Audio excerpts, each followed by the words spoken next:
Ready, sir, ready, sir.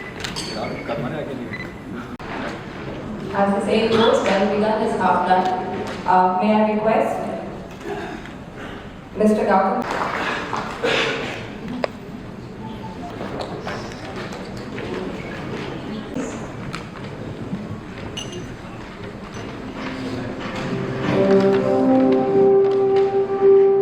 Mr. M.P. Sir, sit, sir. Definitely require this kind of mentoring and handholding in family businesses for transition. So, congratulations. So, when I think of family office, I would say that you all know that Professor Raj Shankar has given you an overview of that. I would simplify in such a way that in a layman's language, you can understand family office is a lawyer, a very eminent lawyer, eminent CFO, and a grandfather, and finally also a concierge, efficient concierge. All put together is what a family office sum up in terms of output you can expect. So, the wisdom from the grandfather, these are all very important things.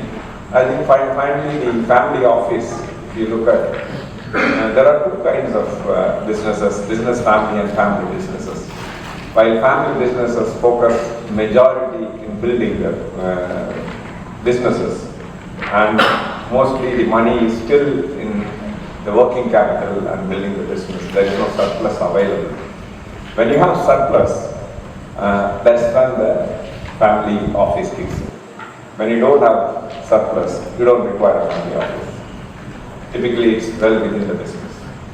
So typically, I would say the size of 50 crore surplus, and you start making money, and you want to create wealth. Because one is making the business work, another one is multiplying the wealth created by the business.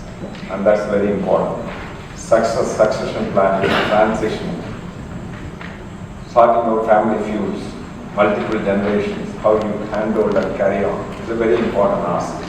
From that act, the family office plays a very, very early role. I salute the organizers, because this is what Stephen Covey says in his 7 Habits of Highly Effective People, begin with the end in mind. Any business, I may be today 5 crore, 10 crore turnover, but someday everybody wishes I will make it big. And that's quite logical.